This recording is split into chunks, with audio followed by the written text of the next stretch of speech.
Welcome back. So I've been watching a lot of the hearings that have been going on for the Appropriations Committee, and it has just been an absolute farce. What the Democrats are trying to pull off here, and they come out over Kilmar Abrego Garcia, who is an illegal, who never should have been here, and they simply cannot let it go. For some reason, it does not sink through the thick liberal cranium that illegals do not belong here. This is absolutely amazing to me.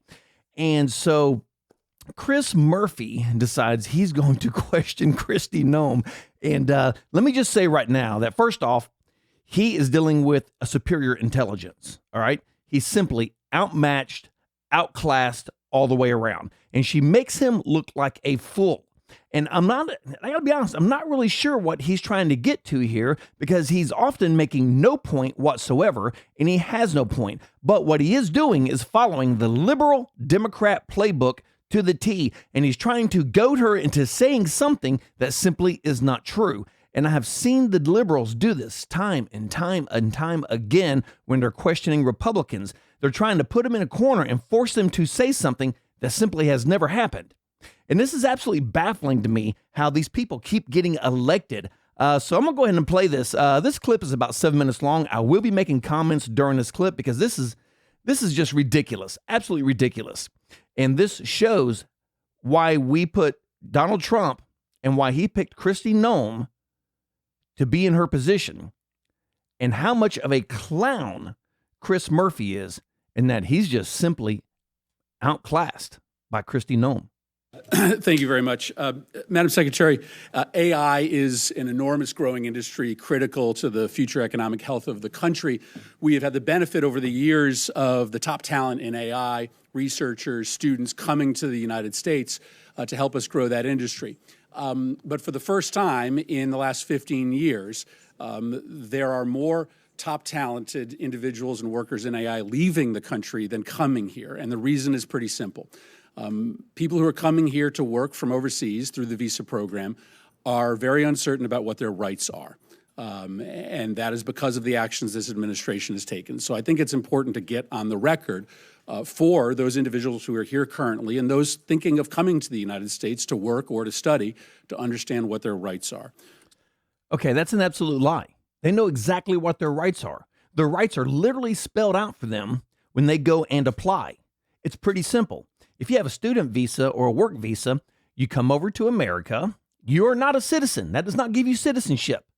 You are a visitor of America, and you're allowed to be here during the period of your visa. It's not hard to understand. So I'm not exactly sure what he's asking here. I mean, could it be that he's so stupid he doesn't really understand how it works, but the rest of the world does?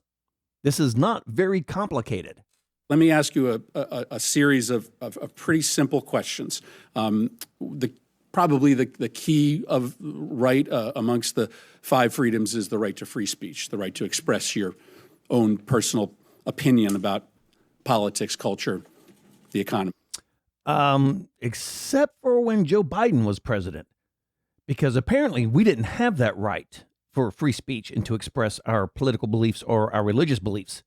Because Twitter, before Elon Musk bought it, was censoring people left and right. And there's been thousands, tens of thousands of documents that have been brought forth to prove that very thing. And every time I talk about this and a liberal hears me talk about it, they come up and tell me I'm lying. And yet you can go online and find countless documents literally proving they were censoring people on the right. Then you have Mark Zuckerberg that comes up and says he was being bullied by the Biden administration to literally quiet voices on the right.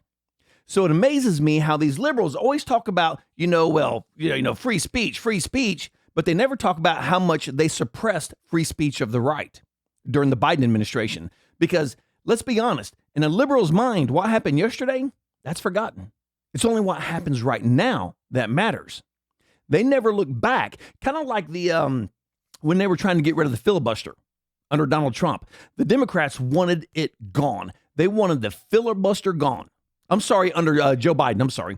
The Democrats wanted to get rid of the filibuster under Joe Biden because they simply did not want that tool for the Republicans, to filibuster, the ridiculous things that they're doing, and then turn right around under Donald Trump. And what do? they pull a filibuster. These people are the biggest hypocrites in the world. Do you believe that you have the right to detain or deport a U.S. citizen for simply expressing their political opinion? A U.S. citizen? No. No.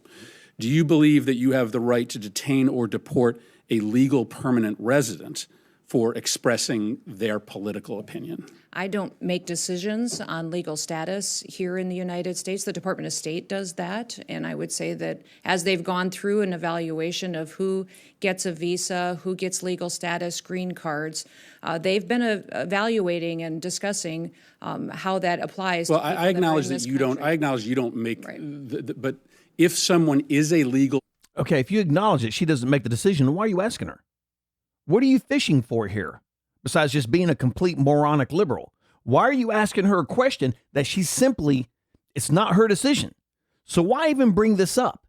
Because he's trying to box her in and get her to admit something, which you're going to see coming up. He's trying to get her to say something that is not true. And it'll be coming up here in a couple of minutes. permanent resident of the United States. I'm not talking about an H-1B or a student visa holder. I'm talking about a legal permanent resident. If you are a legal permanent resident, do you have the right to detain or deport that person simply for expressing their political opinion? The Department of State makes those decisions. No, and the they don't. Department of Homeland Security. You make that decision about who you have the right to detain or deport. So you are involved in that? Do you believe the United States? Do you believe the law allows? The Department of Homeland Security under the Trump administration is enforcing the law, following the constitutional rights of folks who are here as citizens, those who are here legally, and those who are here illegally. So a legal that permanent have resident final is by removal definition orders. here legally. Do you believe, I mean, I think this is really troubling if you can't answer this simple question. Do you believe What's really troubling is he's so ignorant. He has no idea what he's talking about, and he's getting ready to look like a complete fool here in just a minute. This guy is clueless, and he's trying his best to bait her, and she simply doesn't do it. Like I said, he's dealing with a by far superior intelligence than himself, and it's coming up right here.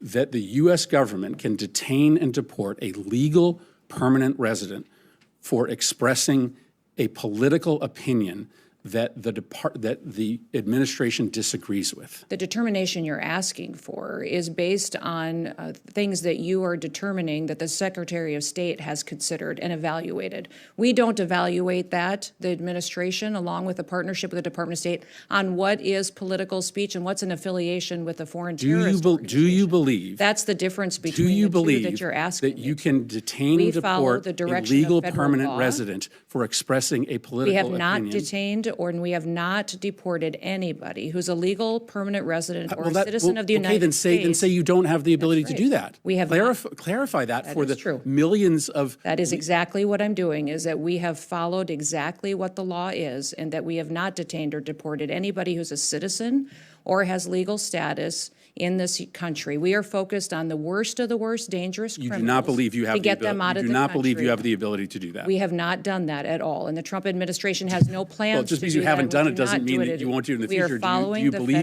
Right there.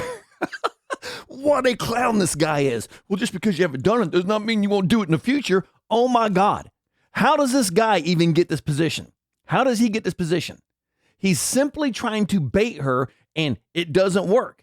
It does not work. He was trying to get her to say, well, yes, we have, because we haven't. No legal citizen of America has been deported under Donald Trump. Not one. And she's sitting there telling him this over and over and over. We have not done that. We have not done that. And being that he's such a brilliant, brilliant politician, what's his reply? Well, you haven't done it. That doesn't mean you can't do it in the future. Are you kidding me? Are you kidding me? That was the stupidest, most ignorant response you could possibly give somebody. And it just shows you how unprepared he is and how unmatched he is by Kristi Noem.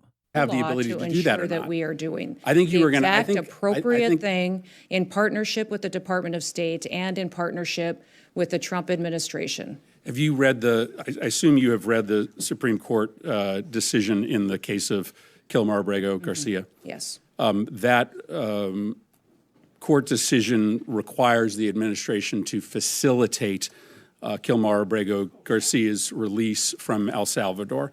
Can you describe the steps that you have taken to facilitate this release? And specifically, can you answer as to whether you have reached out to your counterpart in El Salvador to facilitate Mr. Abrego Garcia's release? It is amazing to me that they are so worried about Garcia. They don't care about their constituents. They don't care about the people in their districts, the people in their cities, the people in their states. But they do care about this illegal that should not have been here, that the dirt keeps coming out on. This guy has beat his wife. She tried to get injunctions up against him. He has MS-13 gang affiliates. They didn't arrest him for some odd reason here in my state in Tennessee, but he was obviously trafficking people through the state. And it's just amazing to me that this dirt keeps coming out, but these people, they will not let this go. They will not let this thing go. The guy's where he belongs, which she makes it very clear is where he belongs. But the liberals, like everybody keeps saying, they choose the weirdest hills to die on. And why are they dying on this one? We got so many problems right here at home that we have to address, and all they care about is Kilmar Abrego Garcia. You know what? He's where he belongs. And let's clear one other thing up here. The court said that the Trump administration has to facilitate him coming home. They never said you have to bring him home. You have to facilitate. That is two completely different things. And please, all you liberals who are going to jump up and start talking about, oh, no, it's not. We're supposed to go get, no, it's not. We're supposed to facilitate him coming home. All right? What that means is if they choose to release him and they're like, hey, we're putting him on a plane and we're wanting to send him back to you, then it's our job to get him from there to here to help facilitate it. We'll book the plane. We'll get him the ticket. We'll get him off the plane and hopefully put him in a prison here in America. That does not mean we go get him. If I have a business and I don't have a wheelchair ramp, all right, it's not my job to go get everybody in a wheelchair and get them into my building. It's my job to facilitate it by building a ramp for them to roll up. It's not my job to go get them. And there's a vast difference between going to get him and facilitating. But for some reason, these people cannot learn it. They are inferior. That's why everybody calls them smooth brains, because they simply have the inability to think of what is actually true. Is a citizen of El Salvador and should never have been in this country and will not be coming back to this country. There is no scenario where Abrego Garcia will be in the United States again. If he were to come back, we would immediately deport him again because he is a terrorist, he's a human smuggler, and he is a wife beater. That should have been the end of the whole thing right there. This guy, like I said, he is so outmatched, it's not even funny. And he doesn't know what to do with himself. He has no idea what to do with himself. He has gotten into the pool with a professional swimmer, and he's over there with his little boy floaties on trying to tread water, and he's sinking like a rock. You've read the Supreme Court decision. Does the Supreme Court decision not require you to facilitate the return of Mr. Abrego Garcia? That does not mean go get him. Get a brain, Chris Murphy. Administration is complying with all court orders and judges' orders. Does the Supreme Court order require you to facilitate the return of Mr. Abrego Garcia? Is a citizen of El Salvador. It is up to the president of the El Salvador to make the decision. You're a defendant on in the if he case. is coming back. It's been a big topic of conversation between all of us, between the country. When the president visited the United States of America, it was discussed and talked about there. The president has been very clear on this issue, as the Secretary of State and I have as well. Abrego Garcia is not a citizen of this country and is a dangerous individual who does not belong here. I will not ask another question, Madam Chair. But the discussion, we would immediately. But the discussion ends when the Supreme Court rules 9-0 that you have to facilitate his release, and the fact that you can't even acknowledge the. Actually, he's wrong. That is not where the discussion ends.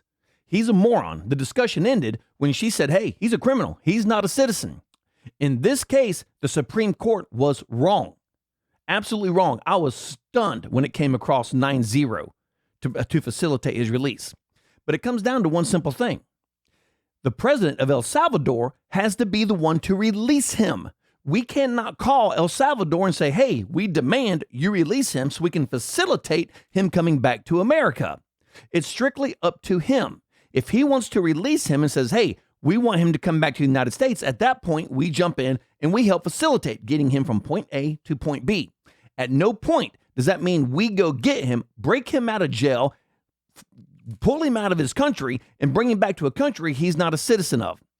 But the thing I loved about this the most is the simple fact that she dominated Chris Murphy in every aspect of his questioning, to the point he was getting frustrated.